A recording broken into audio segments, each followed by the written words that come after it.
Title: The Haunting Melody.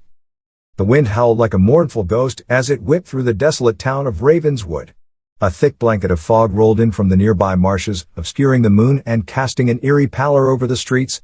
The townspeople had long abandoned Ravenswood, leaving behind only crumbling buildings and fading memories. But something else lingered, something sinister that had drawn me here on a dark and stormy night. I had heard whispers of an ancient legend, a curse that had befallen Ravenswood centuries ago.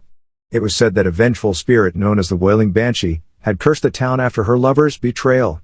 Since then, the Banshee's tormented wails could be heard echoing through the town whenever a death was imminent. As I walked through the silent streets, my flashlight flickered, casting eerie shadows on the decaying facades. The air was heavy with dread, and every creaking floorboard and rustling leaf seemed to conspire against me. My heart raced as I ventured deeper into the heart of Ravenswood, guided only by the faint sound of a haunting melody that seemed to emanate from nowhere and everywhere at once. I followed the melody through narrow alleys and overgrown gardens, until I reached an old and dilapidated mansion. Its windows were shattered, and the once grand entrance was now covered in vines and decay. The melody grew louder, and an otherworldly chill ran down my spine as I pushed open the creaking door. Inside the mansion was a labyrinth of shadows and secrets. The air was thick with the scent of mold and decay, and the walls seemed to whisper ancient secrets that sent shivers down my spine. The melody led me through winding corridors and up a decaying staircase, until I reached a room at the end of a dimly lit hallway. The room was shrouded in darkness, save for a single candle that flickered on a dusty grand piano.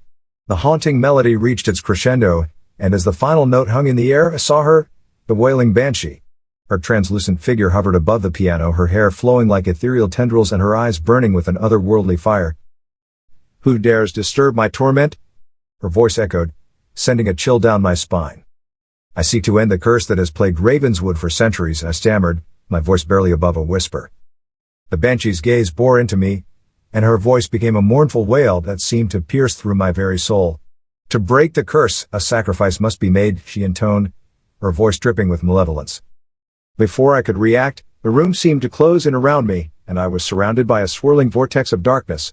Faces of the long-dead townspeople flashed before my eyes, their anguished cries blending with the Banshee's haunting wails. The room became a nightmarish tableau of suffering and despair, and I could feel the weight of the curse pressing down on me.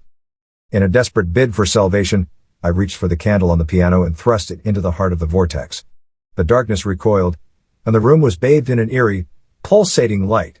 The Banshee's wails grew louder and more desperate, but I held my ground, my heart pounding with a mixture of fear and determination.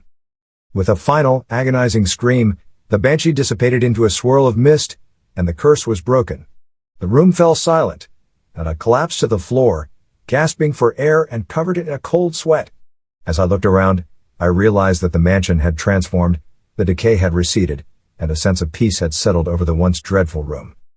Ravenswood was finally free from the clutches of the Wailing Banshee's curse, and the town slowly began to come back to life. But the memory of that night, of the haunting melody and the tormented spirit, would forever linger in my mind, a reminder of the darkness that could take hold when love turned to betrayal and revenge. And so the legend of the Wailing Banshee became just another story whispered in the dark corners of Ravenswood, a cautionary tale of the horrors that could be unleashed when the line between the living and the dead was blurred.